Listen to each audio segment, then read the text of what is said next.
তারা চেয়েছিল এই আওয়াজকে বন্ধ করতে, কিন্তু না, কোরআনের আওয়াজ যারা বন্ধ করতে চেয়েছে তাদের আওয়াজই বন্ধ হয়ে গেছে। তারা কি আছে? আলেমরা পালায়, আস্তে কোন আলেমরা পালায়। পালায় কারা? আমাদেরকে যারা রাজাকার বলে গালি দিয়েছে, পাকিস্তানি রাজাকার বলেছে, আমরা কেউ পাকিস্তান যাই নাই। দিল্লি রাজাকার সব দিল্লি গিয়ে বসে আছে। দিন কায়েমের জন্য যদি ধৈর্যের পরিচয় দিয়ে 13 বছর মক্কায় মার খেয়ে মদিনার 10 বছরে যদি সাহাবে কেরামের জীবন দিতে হয়, আমার নবীজির দান্দা মোবারক শহীদ করতে হয়, কোমর যদি হারাতে হয়, আমার নবীজির মাথা থেকে পা পর্যন্ত অসংখ্য আঘাতের চিহ্ন যদি বহন করতে হয় নবীজির জীবন থেকে, সেই দিন কায়েমের জন্য আগামীর বাংলাদেশ আমরা দিন প্রতিষ্ঠার জন্য যদি আমাদের রক্ত দিতে হয়, জীবন দিতে হয়, সেই নবীর পন্থায় কি জান মাল কোরবান দিতে রাজি আছেন? রাজি আছেন কারা কারা? হাত উঁচু করে আল্লাহকে সাক্ষী রেখে দেখায় দেন। কোন এক রাতের আধারে আমার নবীজি সিজদায় পড়ে কাঁদতেছেন, পাশে বসে আছেন আম্মা জান আয়েশা সিদ্দিকা রাদিয়াল্লাহু তাআলা আনহা। আমার নবীজি লম্বা সময় সিজদার মধ্যে পড়ে আছেন, তিনি সিজদা থেকে মাথা ওঠান না। নবীজির কোনো আওয়াজ নাই, নবীজির কোনো শব্দ নাই। ঘন্টা পার হয়ে যায়, আম্মা জান আয়েশা মনে করছেন রাসূল বুঝে ইন্তেকাল করলেন কিনা। নবীজির গায়ে চিমটি কাটলেন, চিমটি কাটার সঙ্গে সঙ্গে তিনি নড়ে উঠলেন, সালাম ফেরা শেষ হলো। রাসূল বলছেন, আয়েশা তুমি আমাকে চিমটি কাটলে কেন? হুজুর আপনি নড়াচড়া করেন না, আমি আপনাকে চিমটি কেটে বুঝলাম আপনি জীবিত আছেন কিনা। রাসূল বলছেন, আয়েশা রে, কাল হাসরের ময়দানে আল্লাহ যদি আমাকেও পাকড়াও করেন, পার পাওয়ার আমারও কোনো উপায় থাকবে না, কিন্তু ইল্লা ইয়াতাগাম্মাদানি আল্লাহ, কিন্তু আল্লাহ পাক আমাকে রহমতের চাদর দিয়ে আমাকে আবৃত রাখবেন। জোরে বলি সুবহানাল্লাহ। নবীজি ছিলেন নাম্বার 3 সর্বশ্রেষ্ঠ সম পালনকারী।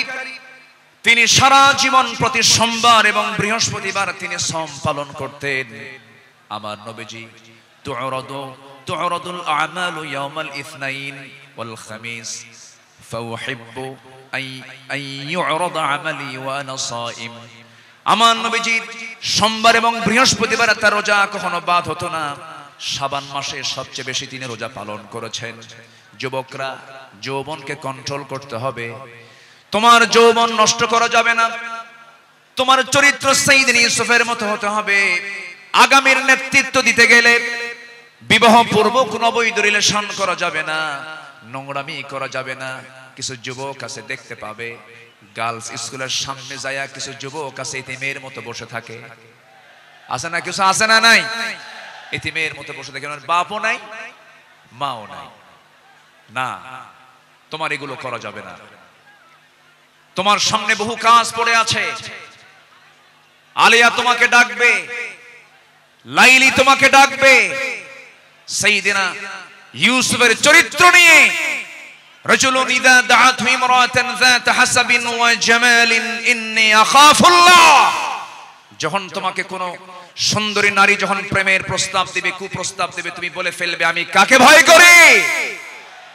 আল্লাহকে ভয় করি।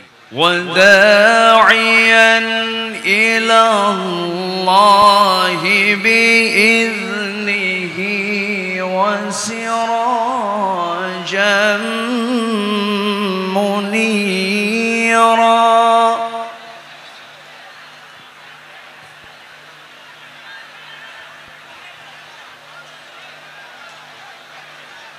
وبشر المؤمنين بأن لهم فضلا من الله فضلا كبيرا.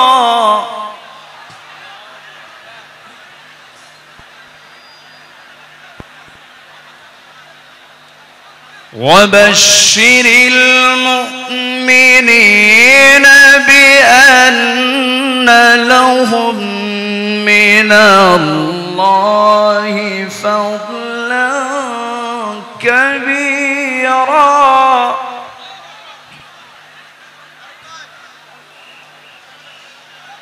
ولا تطع الكافرين والمنافقين ودع أذاهم وتوكل على الله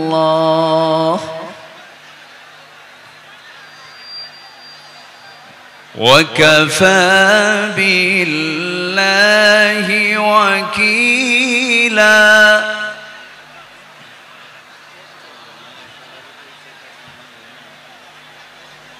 الله أكبر. بسم الله الرحمن الرحيم.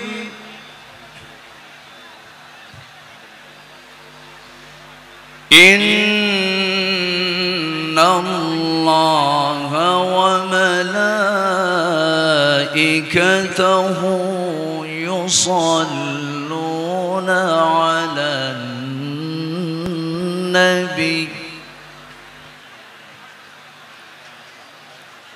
يا أيها الذين آمنوا صلوا عليه وسلموا تسليما.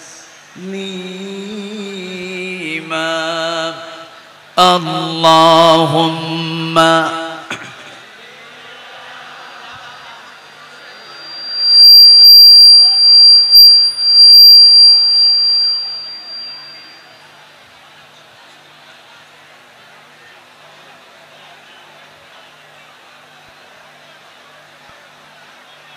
সবাই বলুন বালাগাল উলা বিকামালিহি কাশাফাত তুজা বিজামালিহি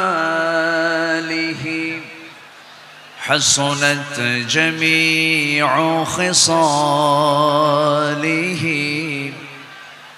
সাল্লু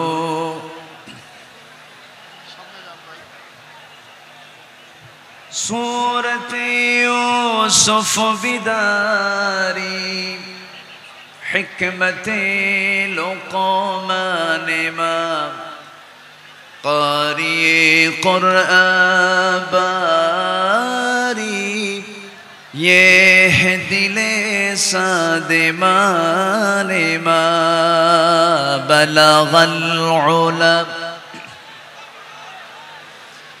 كشف التجى بجماله حسنت جميع خصاله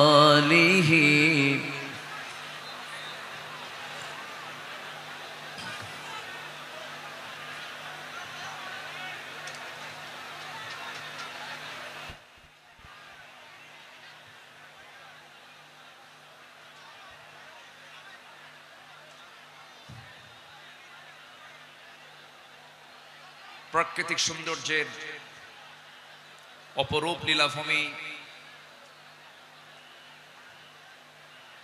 কক্সবাজার জেলার পেকুয়া উপজেলার মরহুম মাওলানা শহীদুল্লাহ স্মৃতি সংসদ পেকুয়া সমাজ উন্নয়ন পরিষদ কর্তৃক আয়োজিত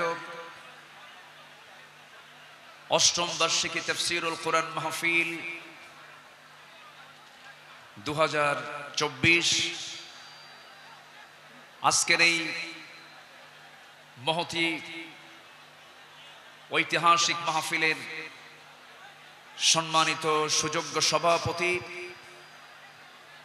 দক্ষিণ এশিয়ার বৃহত্তম ইসলামী সংগঠন বাংলাদেশ জামাত ইসলামী কক্সবাজার জেলা শাখার সম্মানিত সুযোগ্য আমির নন্দিত আলেম দ্বীন অধ্যক্ষ মাওলানা নূর আহমদ আনোয়ারি আজকের এই মাহফিলের সম্মানিত প্রধান মুফাসসির বিশ্বনন্দিত আলেম দ্বীন কোটি কোটি মুসলিম তৌহিদি জনতার হৃদয়ের স্পন্দন আমার অত্যন্ত কাছের, আমার প্রিয়, আমার অনুজ ডক্টর মিজানুর রহমান আজহারি হাফিজাহুল্লাহ। আজকের এই প্রোগ্রামের বরেণ্য অতিথিবৃন্দ, বিশেষ করে জীবন্ত শহীদ তালহা বিন ওবায়দুল্লাহর যোগ্য উত্তরসূরি, বাংলাদেশ জামাত ইসলামীর কেন্দ্রীয় কর্ম পরিষদের সদস্য জনাব ডক্টর শফিকুল ইসলাম মাসুদ হাফিজাহুল্লাহ। আজকের এই প্রোগ্রামের সম্মানিত সঞ্চালক, আমার স্নেহধন্য এই মাহফিলের স্বপ্নদ্রষ্টা, আমার অত্যন্ত কাছের বিশিষ্ট ব্যবসায়ী, স্মার্ট পাঞ্জাবি শপের কর্ণধার মোহাম্মদ নিয়ামতুল্লাহ নিজামী, উপস্থিত হাজারাত উলামায়ে কেরাম, ফদলা ইজাম, সুশীল সমাজ, জাতির শ্রেষ্ঠ সন্তান শিক্ষক মণ্ডলী, জাতির বিবেক সাংবাদিক বৃন্দ, প্রশাসনের দায়িত্ব নিয়োজিত কর্মকর্তা বৃন্দ, সামনে উপস্থিত দূরে কাছের বিভিন্ন স্থান থেকে ছুটে আসা কালেমার ঝান্ডাবাহী, তৌহিদের পতাকাবাহী, দ্বীন ইসলামের নরসারদুল বীর মুজাহিদ, প্রাণ প্রিয় সম্মানিত দ্বীনি ভাইরা, আড়ালে বসে আছেন সম্মানিত মা বোনেরা। আলোচনার সূচনায় আনুষ্ঠানিকতার মধ্য দিয়ে আমার পক্ষ থেকে আবারও দিল খোলা সালাম, আসসালামু আলাইকুম ওয়া রাহমাতুল্লাহি ওয়া বারাকাতুহু। মহান রব্বে কারীমের শুকরিয়া আদায় করছি যে মহান আল্লাহ সুবহানাহু ওয়া তাআলা একটি অনুকূল পরিবেশ তৈরির মধ্য দিয়ে তাফসীর মাহফিলের সেই হারানো চিত্র আমরা আবার ফেরত পেয়েছি। সেই মহান রব্বে কারীমের দরবারে আমরা সবাই লাখো কোটি শুকর আদায় করি। জোরালো কণ্ঠে সমস্বরে আওয়াজ দিয়ে একযোগে বলে উঠছি আলহামদুলিল্লাহ। জোরে বলি আলহামদুলিল্লাহ। সবাই বলছে আল্লাহুম্মা ইন্নী আসআলুকা আল হুদা ওয়াত তুকা ওয়াল আফাফা ওয়াল গিনা। আমরা মহান রবের শুকর আদায় করে নিলাম।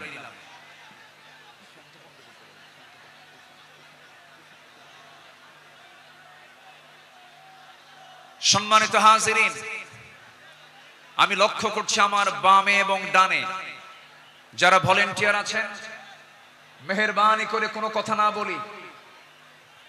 এই তাফসীর মাহফিলে কথা বলার অনুমতি কয়জনের বলেন তো? একজনের। মসজিদে কথা বলে কয়জন? একজন। যদি আপনিও কথা বলেন তাহলে মাহফিল আর মাহফিল থাকবে না, মাহফিল বাজার হয়ে যাবে। এই জন্য আমি সবার কাছে করজনে মিনতি জানাই, তাফসীর মাহফিলে এসে যদি আপনি শৃঙ্খলা ভঙ্গের যদি মামলা খান আল্লাহর আদালতে, তাহলে কিন্তু বড় বেকায়দা হয়ে যাবে। মেহেরবানি করে যদি দেখতে না পান, হৃদয়ের চোখে অনুভব করুন, দেখুন, কোনো কথা না বলি, মেহেরবানি করে আলোচনার দিকে আমরা মনোনিবেশ দেই। আল্লাহ পাক এই মাহফিলকে সফলভাবে আল্লাহ তাআলা যেন মাহফিল কমিটি করতে পারেন, আমরা যেন করতে পারি, সেই তৌফিক মহান রব্বে কারীম আমাদেরকে দান করুন। জোরে বলি আল্লাহুম্মা আমিন। সম্মানিত ভাইয়েরা, আজকে 2024 সাল। এই প্রোগ্রাম শুরু হয়েছে 2017 সাল থেকে। এই মাহফিলের শুরু থেকে নিয়ামতুল্লাহ নিজামী এই আয়োজন করে যাচ্ছেন। আল্লাহ তাআলা এই মাহফিলের সঙ্গে যারা সম্পৃক্ত ছিলেন, ইতিমধ্যে যিনি আমাদের মুরব্বী এম নিয়ামতুল্লাহ নিজামীর শ্রদ্ধেয় পিতা আমাদের সকলের মুরব্বী মরহুম মাওলানা শহীদুল্লাহ রাহিমাহুল্লাহ তিনি ইন্তেকাল করেছেন। আমরা তার জন্য দোয়া করি আল্লাহ রাব্বুল আলামিন তার কবরটাকে জান্নাতের টুকরা বানায় দেন। জোরে বলি আল্লাহুম্মা আমিন। সম্মানিত উপস্থিতি, এই সাইডে এত কথা হয় কেন? কোনো কথা বলা যাবে না তো?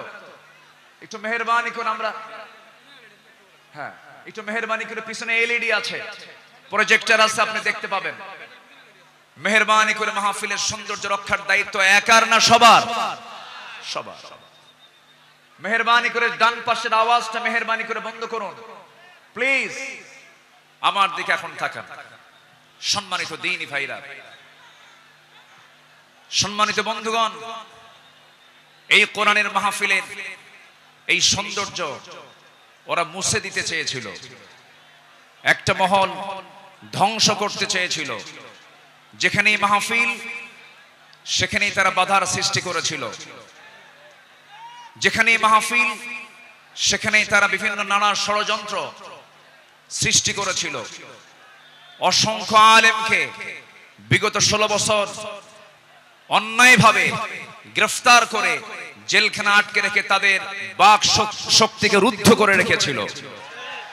সম্মানিত ভাইয়েরা, আমরা সেই পরিবেশ আবারও ফিরে পেয়েছি, বলি আলহামদুলিল্লাহ।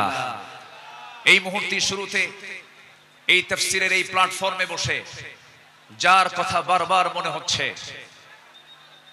যার কথা বারবার হৃদয়ে বারবার উকি মারছে, তিনি হচ্ছেন কিংবদন্তি শহীদ আল্লামা দেলাওয়ার হোসেন সাইদ রাহিমাহুল্লাহ। সম্মানিত ভাইয়েরা, 2009 সাল আমার জীবনের প্রথম হজ এবং 2009 সালে শহীদ আল্লামা দেলাওয়ার হোসেন সাইদি সাহেবের শেষ হজ। আরাফার ময়দান, মিনা, মুজদালিফায় বিভিন্ন জায়গায় একসঙ্গেই ছিলাম। এক পর্যায়ে আল্লামা সাইদ রাহিমাহুল্লাহকে প্রশ্ন করা হলো, দেশে মামলা হচ্ছে, ট্রাইব্যুনাল গঠন হচ্ছে, হুজুর আপনার এই মুহূর্তে দেশে ফেরত না যাওয়াই ভালো, আপনি থেকে যান। উনি মুচকি হাসি মেরে বললেন, আমার প্রিয় মাতৃভূমি, আমার দেশ বাংলাদেশ, আমার দেশের জনগণ মানবেতর জীবন যাপন করবে, কারারুদ্ধ থাকবে, জেল খাটবে, রক্ত ঝরাবে, আর সাইদি পালিয়ে বেড়াবে, বিদেশে থাকবে, এমন শিক্ষা আমার রাসূল দেন নাই। তিনি জেলকে, হামলা মামলাকে তোয়াক্কা না করে বীরের বেশে তিনি দেশে ফিরে এসেছেন। 2010 সালের 30 জুন তাকে অন্যায়ভাবে গ্রেফতার করা হয়। দীর্ঘ 13টা বছর অন্যায়ভাবে জেলখানায় আটকিয়ে রাখা হয়। এদেশের নির্যাতনের ইতিহাসে সবচাইতে রিমান্ডে সবচাইতে বেশি নির্যাতন করা হয়েছে আমাদের আল্লামাকে। সম্মানিত ভাইয়েরা, শুধু এটাই শেষ নয়, শেষ পর্যন্ত 2023 সালের 13ই আগস্ট চিকিৎসার নাম করে সেই জায়গা থেকে, জেলখানা থেকে জোর করে সেখান থেকে বের করে হসপিটালে তাকে ষড়যন্ত্রের মধ্য দিয়ে ইমাম আবু হানিফার ওই একই পদ্ধতিতে বিষ প্রয়োগের মধ্য দিয়ে পয়জনিং করে তাকে শহীদ করা হয়েছে। আমরা তাফসীর মাহফিলের এই প্ল্যাটফর্ম থেকে, তারই তৈরি করা এই ময়দান থেকে স্পষ্টভাবে জানান দিতে চাই, অবিলম্বে আল্লামা সাইদির খুনি হত্যাকারীদের চূড়ান্ত শাস্তি নিশ্চিত করা হোক। রাজি আছেন কারা কারা? হাত উঁচু করে দেখান মুসলমান।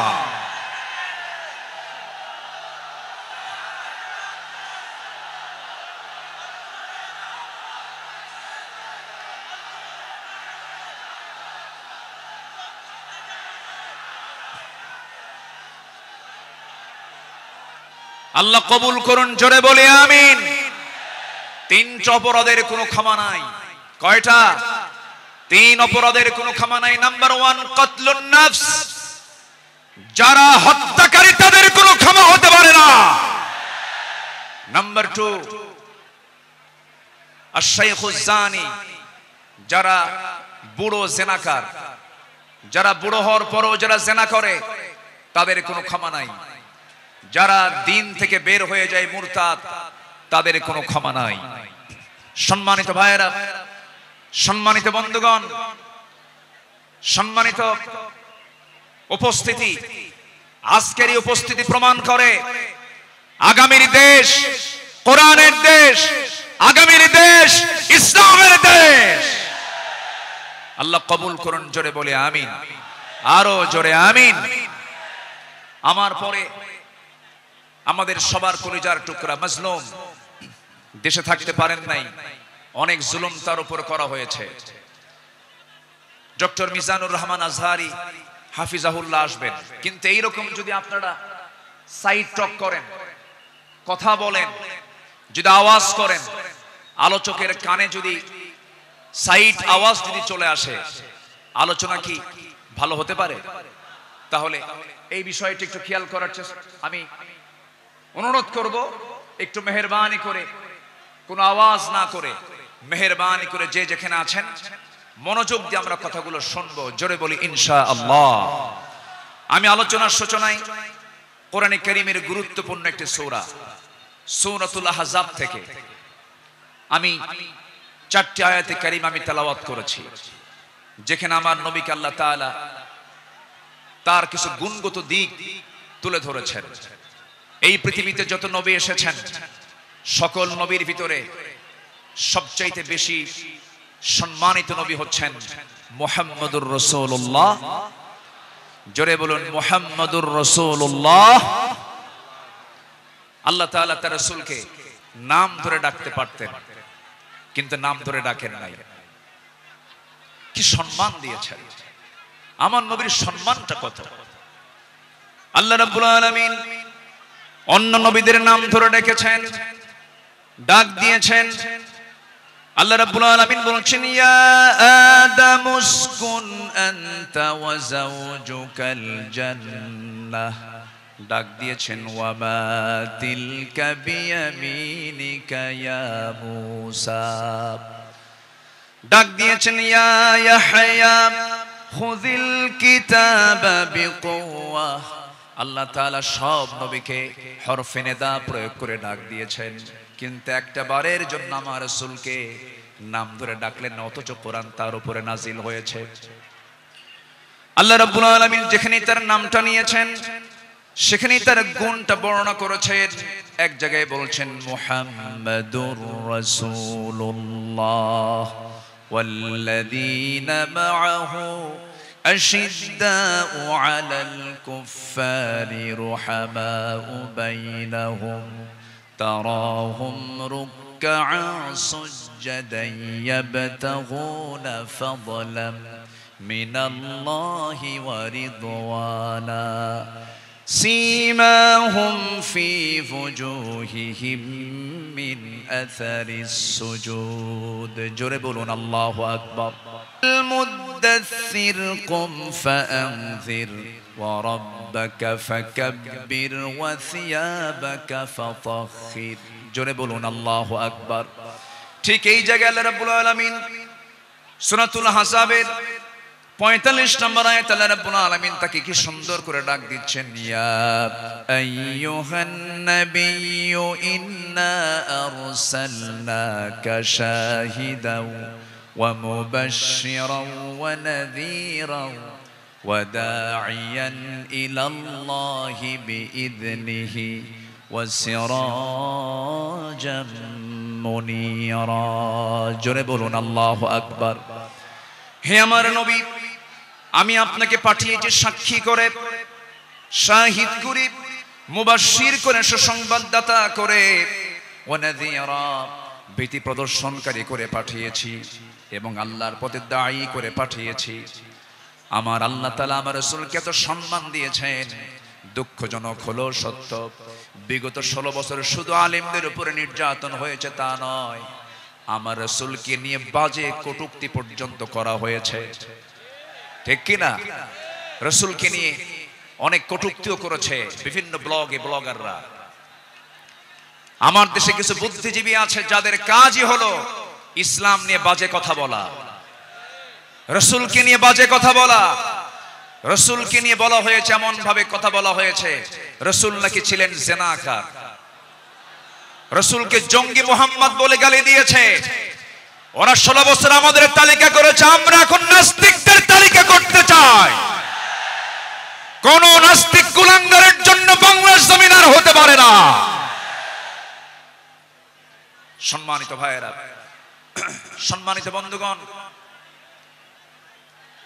আল্লামা সাঈদীর ফাঁসির রায় দিয়ে এক কুলাঙ্গার বিচারপতি, কি নাম? হ্যাঁ, মানে হ্যাঁ, 2 বছর আগে, বছর 2 আগে আমার নামেও তালিকা করেছিল, 116 জন আলেমের তালিকা করেছিল। 2 বছর পার হয় নাই, আল্লাহ তাআলা তার উপযুক্ত জবাব দিয়ে দিয়েছেন। ছাত্র বৈষম্য বিরোধী আন্দোলনে যারা অগ্রণী ভূমিকা পালন করেছেন তাদের জন্য দোয়া করতেই হয়। সম্মানিত ভাইয়েরা, এই পেকুয়ার মাটিতে চট্টগ্রাম বিভাগের প্রথম শহীদ হয়েছে এই চট্টগ্রামের এই পেকুয়ার সন্তান শহীদ অসীম। শহীদ অসীমের বাবা আছে কিনা জানি না। তাদের রক্তের বিনিময়ে, তাদের ত্যাগের বিনিময়ে এই বিজয় এসেছে। যুবকরা, তোমরা কোন আদর্শ লালন করতে যাবে না। যুবকরা, তোমরা বিজয় পেয়েছো, এই বিজয়কে ধরে রাখার জন্য একটা আদর্শ লালন করতে হবে, সেটা হচ্ছে মুহাম্মদ সাল্লাল্লাহু আলাইহি ওয়াসাল্লাম। তাহলেই সফল হবে। লাকাদ কানা লাকুম ফি রাসূলিল্লাহি উসওয়াতুন হাসানাহ লিমান কানা ইয়ারজুল্লাহ ওয়াল ইয়াউমাল আখির ওয়া যাকারাল্লাহ কাসীরা। সম্মানিত যুবকরা, আজকের মাহফিলে বেশি যুবকরা, ওই নেতৃত্বের মুখে তোমরা থুতু মারো যে নেতা তোমাকে নামাজের কথা বলে না, যে নেতা তোমাকে পরকালের কথা শোনায় না, যে নেতা তোমার হাতে অস্ত্র তুলে দেয়, যে নেতা তোমার হাতে নারী তুলে দেয়, ইয়াবা তুলে দেয়, মাদক তুলে দেয়, ওই সমস্ত নেতৃত্বের মুখে আমরা জুতা মারি, থুতু মারি। রাজি আছেন কারা কারা? হাত উঁচু করে দেখা।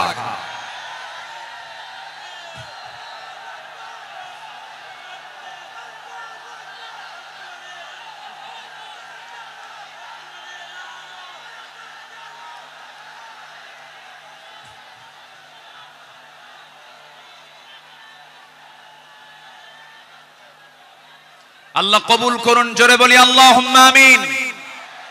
যুবকরা, তোমাদের হাতে আগামীর বাংলাদেশ, নতুন বাংলাদেশ গড়ার জন্য কোন আদর্শ আমরা মানি না, আমরা মানি উসওয়ায়ে হাসানাহ, নবীর আদর্শ, নবীর আদর্শ, নবীর আদর্শ।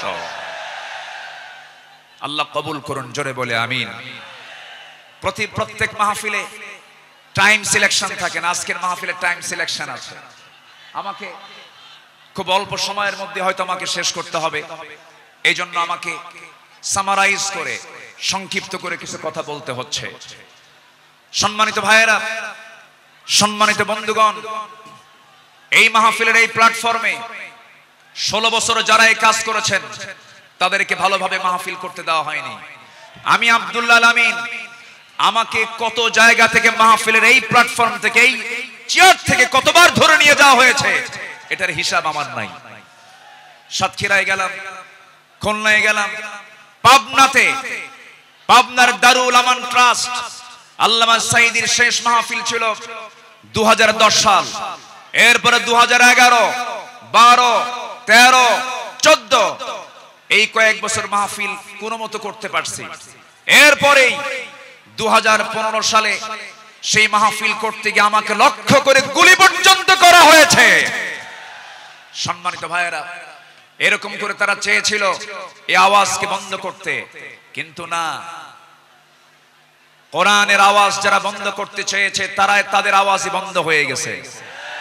তারা কি আছে? আলেমরা পালায়, আসতে কোন আলেমরা পালায়, পালায় কারা? আমাদেরকে যারা রাজাকার বলে গালি দিয়েছে, পাকিস্তানি রাজাকার বলেছে, আমরা কেউ পাকিস্তান যাই নাই। দিল্লি রাজাকার সব দিল্লি গিয়ে বসে আছে।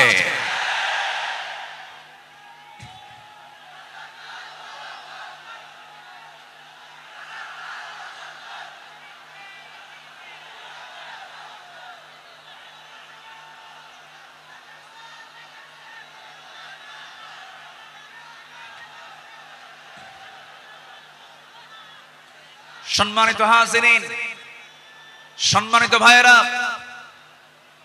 তাহলে আমাদের আদর্শ, আমাদের চেতনা, আমাদের মূল নেতা একজন, তিনি হচ্ছেন মুহাম্মাদুর রাসূলুল্লাহ। মুহাম্মাদুর রাসূলুল্লাহ। রাসূলকে আমরা মানবো এক জায়গায় না সব জায়গায়? আসতে বলবেন না, এক জায়গায় না সব জায়গায়? সব জায়গায়।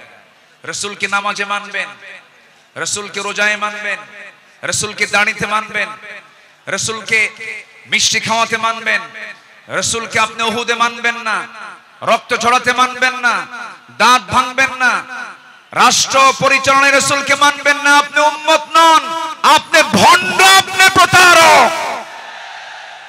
রাসূলকে সব জায়গায় মানতে হবে, তিনি আমার মডেল।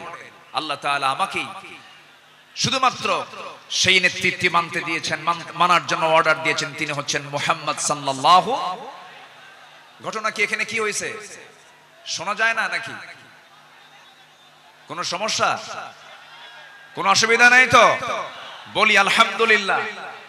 কিন্তু এই সাইডটা কন্ট্রোল হচ্ছে না। নিজামি কোথায়? এই সাইডটা আওয়াজ হচ্ছে বারবার।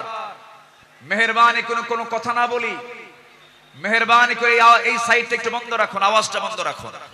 সম্মানিত ভাইয়েরা, সম্মানিত বন্ধুগণ, একটু আমার দিকে তাকান। সম্মানিত ভাইয়েরা, রাসূলুল্লাহর আদর্শ কেমন ছিল? আমার নবীজির চারিত্রিক সনদ পৃথিবীর কোন একাডেমি দেয়নি। আমার নবীজির চারিত্রিক সনদের সার্টিফিকেট দিয়েছেন স্বয়ং কে? আসতে বলবেন না, তিনি কে? আল্লাহ তাআলা। আল্লাহ রাব্বুল আলামিন তার শানে বলেছেন, ওয়া ইন্নাকা লাআলা খুলুকিন আযীম ফাসাতুবসিরু ওয়া ইউবসিরুন। আমার বন্ধুগণ, রাসূলকে যখন মক্কার কাফের মুশরিকরা নানা ভাবে কটূক্তি করা শুরু করে দিল, কেউ বলল লেজ কাটা, কেউ বলল নির্বংশ, কেউ বলল নতুন ধর্মের প্রবর্তক, রাসূল কিনে আজে বাজে কথা যখন বলা শুরু হয়ে গেল, আমার নবীর শানে আল্লাহ রাব্বুল আলামিন সূরা কালাম নাযিল করে সব সুস্পষ্ট জানায় দিলেন, হে রাসূল, আপনাকে যে যা বলে বলুক, কোনো হতাশ হবেন না, কোনো চিন্তা করবেন না, আপনি হলেন সুমহান চরিত্রের অধিকারী। জোরে বলি সুবহানাল্লাহ। রাসূলকে উপহার দিলেন সূরা কাউসার। যারা পারেন ঠোঁট মিলিয়ে বলুন, ইন্না আ'তাইনাকাল কাউসার ফাসাল্লি লিরাব্বিকা ওয়ানহার ইন্না শানিআকা হুয়াল আবতার। হে রাসূল, আমি আপনাকে হাউজে কাউসার দান করেছি, অতএব আপনি নামাজ পড়ুন, আপনি কোরবানি করুন। যারা বলবে লেজ কাটা, তারাই হলো প্রকৃত লেজ কাটা। আমাদেরকে কত গালি দিয়েছে। 2013 সালে আমার একটা মাহফিল রাজশাহীতে, আমাকে ওসি মহোদয় ফোন দিয়ে বলে, আপনি আসবেন না, আপনি রাজাকার। বললাম, আপনি আমাকে রাজাকার বলেন, আপনি কি আমাকে চিনেন? কে শুনেছি। বললাম, 1971 সালে তো আমার মায়েরই বিয়ে হয় নাই। 71 সালের ঘটনা, 1971 সালের ঘটনা। সাক্ষীর জন্ম হলো 76। সাক্ষীর জন্ম কি? 76। তাহলে এই সাক্ষী 71-এর ঘটনা দেখলো কেমনে? রুহের জগৎ থেকে দেখছে। এইরকম করে মিথ্যাচার করে তারা চালিয়েছিল 16 বছর। ফেরাউন পৃথিবীতে বেঁচে ছিল হলো 1600 বছর, এরা ছিল 16 বছর। সংখ্যার যে মিল হলো কেমনে বুঝলাম না। একটা সংখ্যার মিল আছে না নাই? চরিত্রেরও মিল আছে। ফেরাউনের একটাই সমস্যা ছিল, সেটা হলো আমাকে ক্ষমতায় থাকতেই হবে, প্রয়োজনে আমার মানুষ দরকার নেই, মেরে শেষ করে দেব। ইযাববিহুনা আবনাআকুম ওয়া ইস্তাহয়ুনা নিসাআকুম ফেরাউন কি করেছিল? জীবিত মায়ের পেট চিরে ছেলে সন্তানগুলোকে হত্যা করেছিল। এই পৃথিবীতে হত্যা রাজনীতি ক্ষমতাকে পাকাপোক্ত করার জন্য হত্যা রাজনীতি প্রথম শুরু করেছিল ফেরাউন। আর যারা পৃথিবীতে হত্যা রাজনীতি করে তারা সবগুলো ফেরাউনদের প্রেতাত্মা। ফেরাউনকে আমরা বিদায় জানিয়ে দিয়েছি। সেদিন এক মাহফিলে বললাম এই কথা, একজন সামনে থেকে দাঁড়ালো, হুজুর ওটা ছিল পুরুষ ফেরাউন আর আমাদের দেশেরটা ছিল হলো লেডিস ফেরাউন। সম্মানিত ভাইয়েরা, আমার নবীজির যে আদর্শের দিকগুলো আমি আলোচনা করতে চাচ্ছি, নাম্বার 2 হচ্ছে আমার নবী হচ্ছেন 1 নাম্বার বিশ্ব শ্রেষ্ঠ চরিত্রের তিনি অধিকারী। নাম্বার 2 হলো আমার নবীজির সালাত ছিল সবার চাইতে কম না বেশি? তিনি সেজদা দিয়েছেন কম না বেশি? সবচেয়ে বেশি সেজদা দিয়েছেন মুহাম্মদুর রাসূলুল্লাহ। মুহাম্মদুর রাসূলুল্লাহ তিনি বলেছেন ওয়াজুইলা কুররাতু আইনি ফিস সালাহ। রাসূলের কাছে নামাজ ছিল হলো চক্ষু শীতলকারী। নাসাই শরীফের হাদিস। সম্মানিত ভাইয়েরা, আমার নবীজির নামাজ ছিল অনেক লম্বা। তিনি যখন নামাজে দাঁড়িয়ে পড়তেন লম্বা সময় নিয়ে নামাজ পড়তেন। সেজদায় যখন যেতেন তার চোখের পানি এত পড়তো যায় নামাজ ভিজে যেত। এবং তিনি যখন কাঁদতেন হাদিসে এসেছে তার কান্নাটার আওয়াজ এমন হতো চুলার উপরে পানি গরম দিলে যেমন টকবকের একটা আওয়াজ হয়, আমার নবীজি যখন কাঁদতেন তখন টকবক করা পানির মতো আওয়াজ হতো আমার নবীজির মুখ থেকে। তিনি এত কাঁদতেন, অথচ তার জীবনের কোনো গুনাহ ছিল না। তিনি কাঁদতেন অঝরে ঝাড়ায়, সেজদায় পড়ে পড়ে ঘন্টার পরে ঘন্টা। কোন এক রাতের আধারে আমার নবীজি সেজদায় পড়ে কাঁদতেছেন, পাশে বসে আছেন আম্মা জান আয়েশা সিদ্দিকা রাদিয়াল্লাহু তাআলা আনহা। আমার নবীজি লম্বা সময় সেজদার মধ্যে পড়ে আছেন, তিনি সেজদা থেকে মাথা ওঠান না। নবীজির কোনো আওয়াজ নাই, নবীজির কোনো শব্দ নাই। ঘন্টা পার হয়ে যায়, আম্মা জান আয়েশা মনে করছেন রাসূল বুঝি ইন্তেকাল করলেন কিনা। নবীজির গায়ে চিমটি কাটলেন, চিমটি কাটার সঙ্গে সঙ্গে তিনি নড়ে উঠলেন। সালাম ফেরা শেষ হলো, রাসূল বলছেন আয়েশা তুমি আমাকে চিমটি কাটলে কেন? হুজুর আপনি নড়াচড়া করেন না, আমি আপনাকে চিমটি কেটে বুঝলাম আপনি জীবিত আছেন কিনা। রাসূল বলছেন আয়েশা রে, কাল হাসরের ময়দানে আল্লাহ যদি আমাকেও পাকড়াও করেন পার পাওয়ার আমারও কোনো উপায় থাকবে না, কিন্তু ইল্লা ইয়াতাযাম্মাদানি আল্লাহ, কিন্তু আল্লাহ পাক আমাকে রহমতের চাদর দিয়ে আমাকে আবৃত রাখবেন। জোরে বলি সুবহানাল্লাহ। নবীজি ছিলেন নাম্বার 3 সর্বশ্রেষ্ঠ সম পালনকারী। তিনি সারা জীবন প্রতি সোমবার এবং বৃহস্পতিবার তিনি সম পালন করতেন। আমার নবীজি তু'রাদুল আমালু ইয়াউমাল ইসনাইন ওয়াল খামিস ফাউহিব্বু আন ইউ'রাদা আমালি ওয়া আনা সাইম। আমার নবীজি সোমবার এবং বৃহস্পতিবার তার রোজা কখনো বাদ হতো না। শাবান মাসে সবচেয়ে বেশি তিনি রোজা পালন করেছেন। যুবকরা যৌবনকে কন্ট্রোল করতে হবে। তোমার যৌবন নষ্ট করা যাবে না। তোমার চরিত্র সাইয়েদনা ইউসুফের মতো হতে হবে। আগামীর নেতৃত্ব দিতে গেলে বিবাহ পূর্ব কোনো অবৈধ রিলেশন করা যাবে না, নোংরামি করা যাবে না। কিছু যুবক আছে দেখতে পাবে গার্লস স্কুলের সামনে যায় কিছু যুবক আছে ইতিমের মতো বসে থাকে। আছে না? কিছু আছে না? নাই? ইতিমের মতো বসে থাকে, বাপও নাই মাও নাই। না, তোমার এগুলো করা যাবে না। তোমার সামনে বহু কাজ পড়ে আছে। আলিয়া তোমাকে ডাকবে, লাইলি তোমাকে ডাকবে। সাইয়েদনা ইউসুফের চরিত্র নিয়ে রাজুলুন ইযা দাআতহু ইমরাতান যাত হাসাবিন ওয়া জামালিন ইন্নী আখাফুল্লাহ। যখন তোমাকে কোনো সুন্দরী নারী যখন প্রেমের প্রস্তাব দিবে, কুপ্রস্তাব দিবে, তুমি বলে ফেলবে আমি কাকে ভয় করি? আল্লাহকে ভয় করি। এই চরিত্র নিয়ে তোমাকে এগুতে হবে। তোমার যৌবনকে কন্ট্রোল করার জন্য যদি কষ্ট হয় তোমার খুব বেশি, প্রয়োজনে রোজা রেখে দেবে। বলেছেন মুহাম্মদ সাল্লাল্লাহু আলাইহি ওয়াসাল্লাম, চরিত্রকে ধ্বংস করা যাবে না। ইউরোপ আমেরিকার সবচাইতে বড় ষড়যন্ত্র হলো ইউরোপ আমেরিকার সবচেয়ে বড় ষড়যন্ত্র হলো মুসলিম সমাজকে উলঙ্গ করে ঘর থেকে বের করে দেওয়া। অ্যাটম বম যতটুকু না ক্ষতিকর, তার চাইতে বড় ক্ষতিকর হলো আমেরিকার হলিউড, ভারতের বলিউড। যুবকরা, ওই সমস্ত নোংরামি তোমার জীবনে আনা যাবে না। তোমার মাথার চুল থেকে শুরু করে নিয়ে পা পর্যন্ত প্রত্যেকটা জায়গায় থাকতে হবে নবীর আদর্শ। কিসের আদর্শ? নবীর আদর্শ। মাথার চুল ইদানিং দেখা যায় মাথার চুলগুলো কাটে কেমন করে জানি, দুই দিকে চুল নাই, পিছনেও চুল নাই, একেবারে চামড়া বের করা, মাথার উপরে গোল কইরা একদম নারিকেল জিনজিরা। আছে না নাই? আছে না নাই? একদম গোল করে রেখে দেয়। যখন বলা হয় এই ছেলে তুমি যে মাথার চুলটা এরকম করে রাখছো, এই মডেলটা পাইছো কোথায়? হুজুর বুঝবেন না। মেসি। তুমি কে? নেইমার। তুমি কে? কুত্তা। কারণ নেইমার মেসিরা তো কুত্তা নিয়ে শুয়ে থাকে, ঠিক কি না? ওরা কুকুর নিয়ে শুয়ে থাকে। তারা তোমার আদর্শ নয়।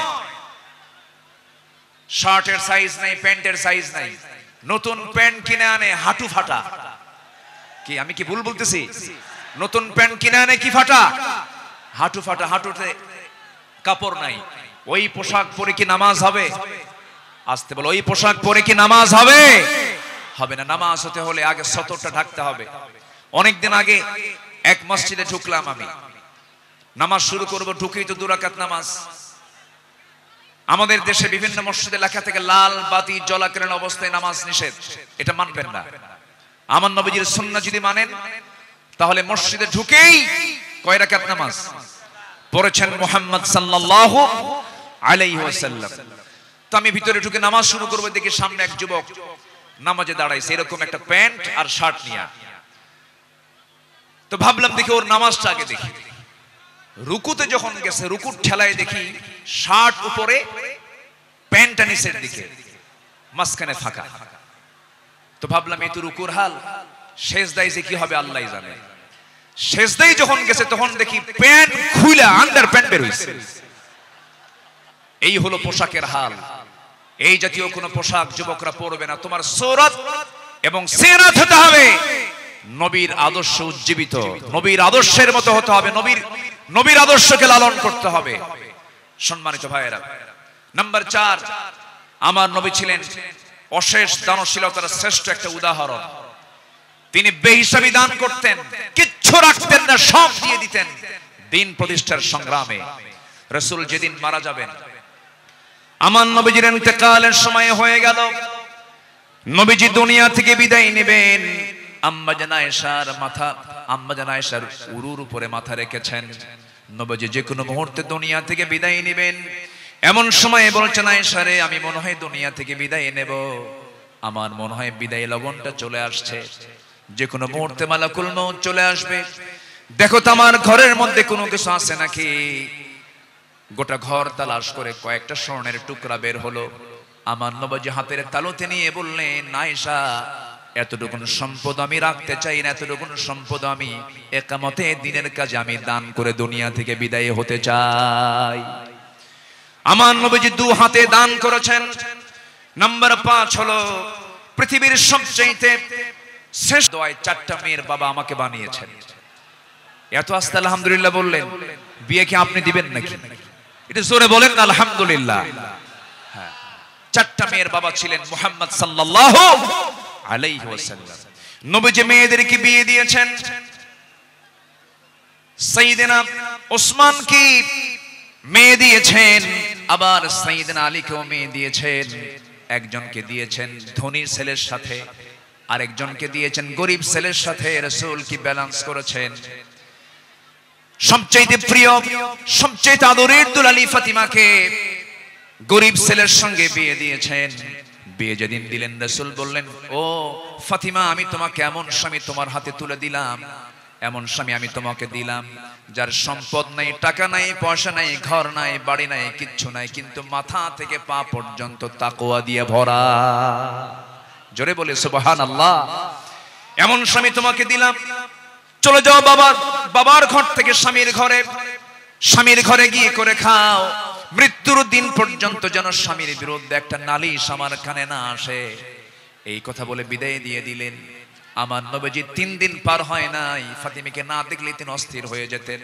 আমার ফাতিমা কোথায় গেল, আমার ফাতিমা কোথায় গেল। আমার নবীর ঘরে একদিন ফাতিমা আসলেন, বসে বসে তিনি সালাত আদায় করছেন। রাসূল বলছেন, ফাতিমা বসে বসে নামাজ পড়া তো তোমার ঠিক নয়, তুমি তো যুবতী মানুষ।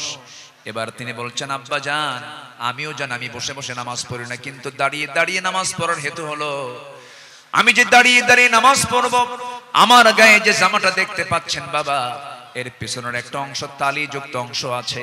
আমি যদি দাঁড়িয়ে থেকে নামাজ আদায় করতে যাই, আপনার চোখে এই তালি অংশটুকু পড়তে পারে।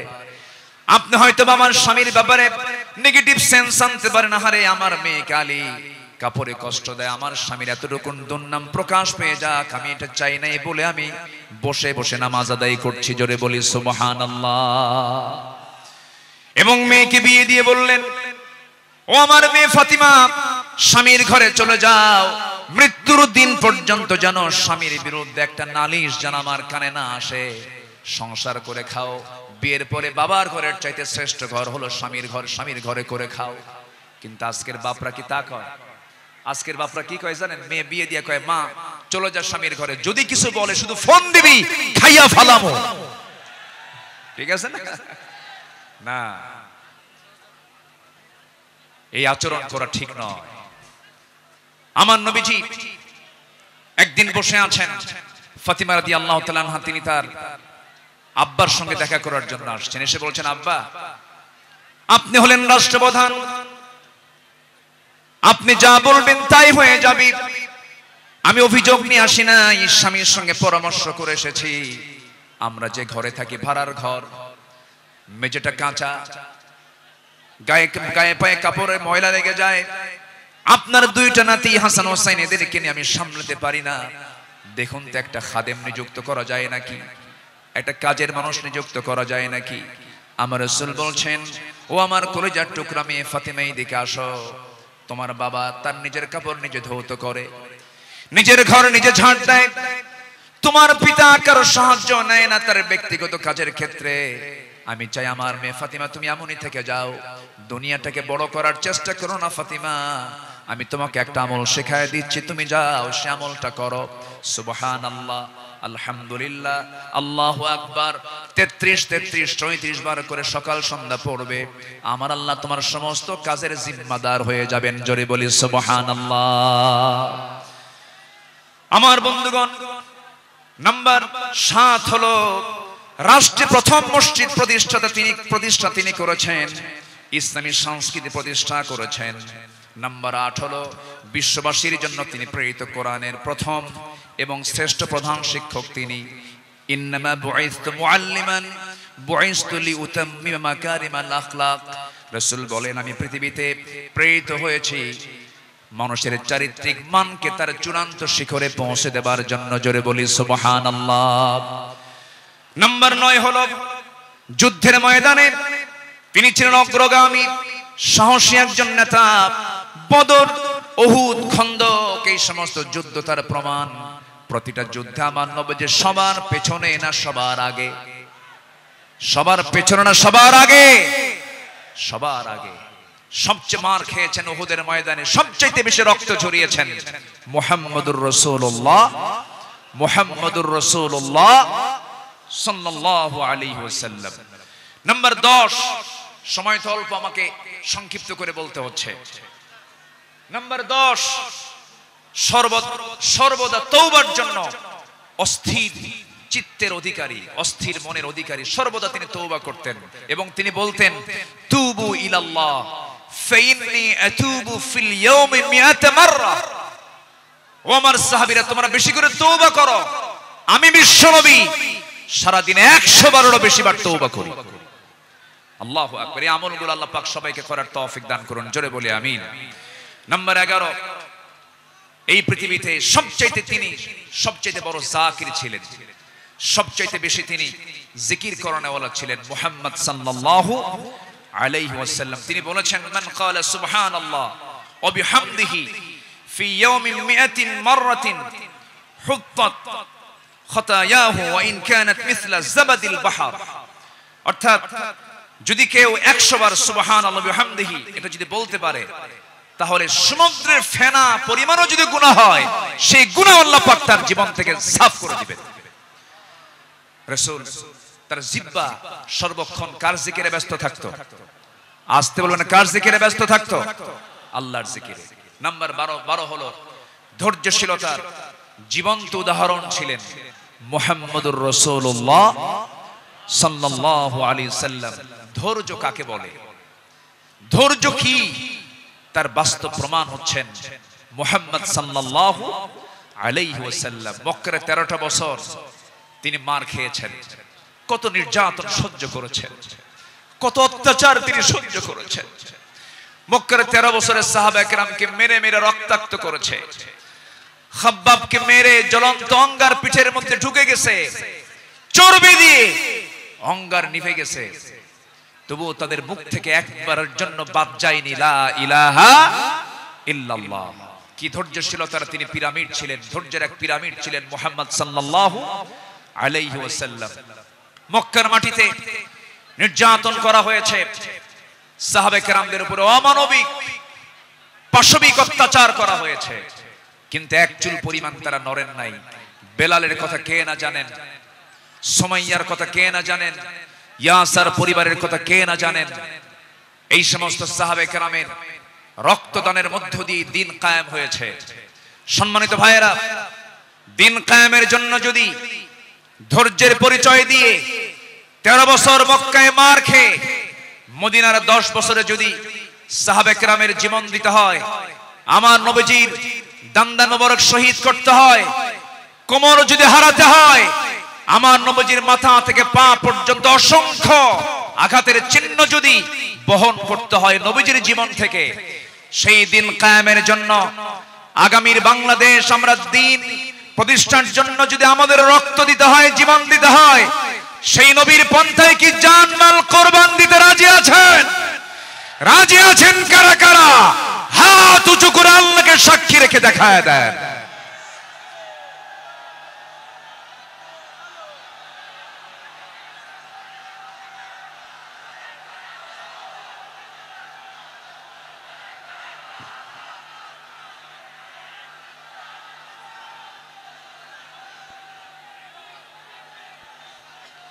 আল্লাহ কবুল করুন, জোরে বলে আমিন, আরো জোরে আমিন। ভাইরে, জীবন দেওয়া তো সস্তা না, যত রক্ত লাগে দেব, প্রয়োজনে লোক পাঠাবো, আমি যাব না। এই চরিত্রের মুনাফিক আমার দেশে আছে না নাই? আবু সাইদরা জীবন দেয়, আমার দেশের কিছু মুফতিরা ফতোয়া দেয়, ও তো শহীদ হয় নাই। আবু সাইদরা জীবন দেয়, শহীদ অসীমরা জীবন দেয়, আমার দেশের কিছু ফতুয়া সন্ত্রাস, এগুলো ফতুয়া সন্ত্রাস, এরা ফতুয়া দেও নাকি শহীদ হয় নাই। তুমি কোন কসু করছো?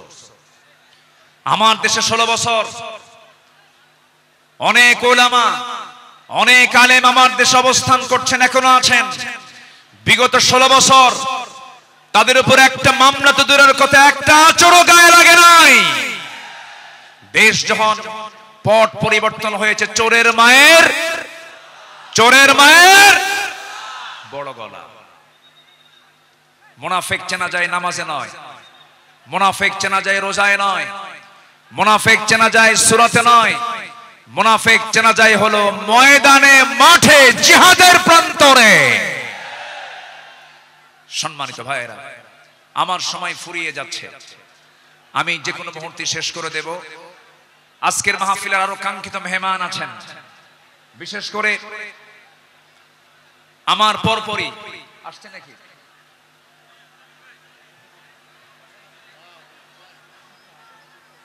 হ্যাঁ, আচ্ছা জি।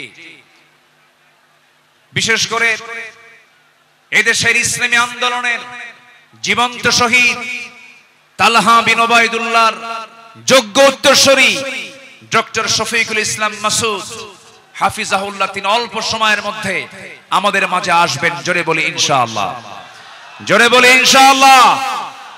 তার বয়ান ছিল মাগরিবের পরে, উনি আসতে একটু পথে জ্যামের কারণে দেরি হচ্ছে বিধায় আমি আগেই উঠেছি। উনি ওনার তেজোদ্দীপ্ত হৃদয়ের খোরাক আপনাদের জুটাবেন। জোরে বলি ইনশাআল্লাহ, আরো জোরে বলি ইনশাআল্লাহ। সম্মানিত হাজিরিন, নাম্বার 12 যে গুণটার কথা বলছিলাম, আমার নবী ছিলেন ধৈর্যশীলতার এক মূর্ত প্রতীক। তায়েফের ময়দানে গিয়ে রাসূল দাওয়াত দিতে গিয়ে ফুল পেয়েছেন না পাথর পেয়েছেন? আস্তে কয়, ফুল পেয়েছেন না পাথর পেয়েছেন? পাথর পেয়েছেন। আমার নবীজি মক্কার মাটিতে দাওয়াত দিতে গিয়ে নবীর বিরুদ্ধে মামলা হয়েছে, হামলা হয়েছে, নির্যাতন হয়েছে, আঘাত করা হয়েছে, রক্তাক্ত করা হয়েছে। রাসূল 13 বছর মার খেয়েছেন, কিন্তু মদিনায় আসার পরে তিনি শুধু মার খান নাই, মার দিয়েছেন। এখান থেকে প্রমাণ হয় মায়ের খাওয়া যেমন সুন্নাত, মায়ের দেওয়া তেমন সুন্নাত। প্রয়োজনে বাতিল শক্তিকে আঘাত করার জন্য মায়ের দিতে হবে। রাজি আছেন কারা কারা? হাত উঁচু করে দেখান।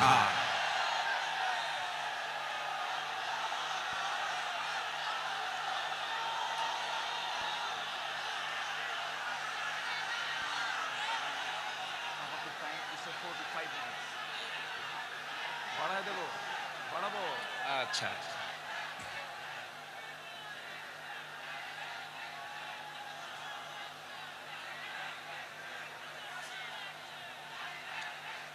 যে আমি তো দাঁড়াতে বলিনি, আমি তো দাঁড়াতে বলিনি ভাই। আপনি দাঁড়িয়ে আছেন, আরেক ভাইয়ের কষ্ট হচ্ছে। একজন দাঁড়িয়ে আছেন, আরেক ভাইয়ের কষ্ট হচ্ছে। আপনি কি কষ্ট দিতে চান? এই মুহূর্তে বসে পড়ুন, বসুন, বসুন। আমি জানি আপনি দাঁড়াইছেন কেন, কোমর লেগে গেছিল। আর কতক্ষণ থাকা যায়? প্রচন্ড ধৈর্যশীলতার পরিচয় দিচ্ছেন আপনারা। এদিকে আমার আলোচনা চলতেছে, 12 নম্বর হলো ধৈর্যশীলতা। ধৈর্য ধারণ করার শক্তি দাও গো মেহেরবান আমায়, দাও গো মেহেরবান। ধৈর্য ধারণ করার শক্তি দাও গো মেহেরবান আমায়, দাও গো মেহেরবান। বুকের ভেতর ব্যথার নদী বইছে অবিরাম, বইছে বইছে অবিরাম। ধৈর্য ধারণ করার শক্তি দাও গো মেহেরবান আমায়, দাও গো মেহেরবান। জোরে বলি আমিন, আরো জোরে আমিন। নাম্বার 13 হলো সৎ নেতৃত্ব এবং ন্যায় বিচারে উজ্জ্বল দৃষ্টান্ত রেখেছেন মুহাম্মদুর রাসূলুল্লাহ সাল্লাল্লাহু আলাইহি সাল্লাম। সবার কম বেশি জানা আছে, আমার নবীজির কাছে এক সম্ভ্রান্ত মহিলা চুরির প্রমাণ মিলেছে। নবীর কাছে রিপোর্ট এসেছে। রাসূল বললেন, তোমরা এই মহিলাকে নিয়ে যাও, কোনো কথা নেই। ইসলামের যে সিদ্ধান্ত, হাত কেটে ফেলা, ফাকতাউ আইদিয়াহুমা, আস-সারিকু ওয়াস-সারিকাতু ফাকতাউ আইদিয়াহুমা, কোনো কথা নেই, চুন্নি হলেও হাত কেটে দিতে হবে।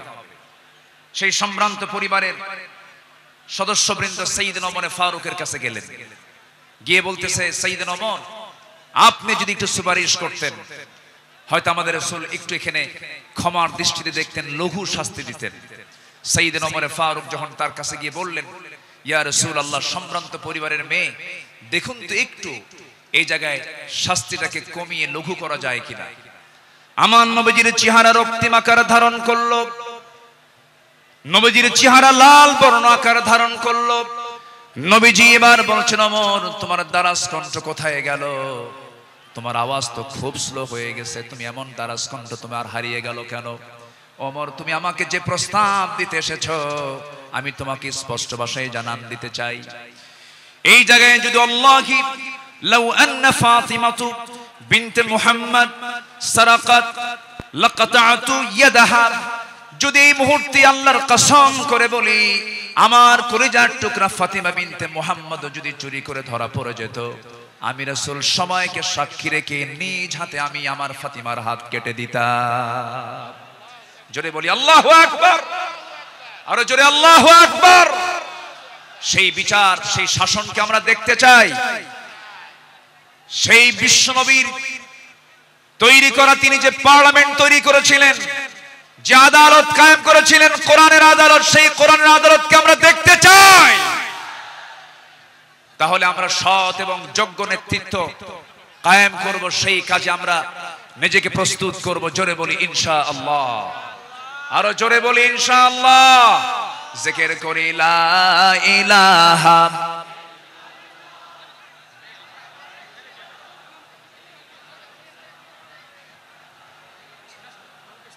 আসছে, আরো জোরে লা ইলাহা, আরো জোরে সুবহানাল্লাহ ওয়ালহামদুলিল্লাহ,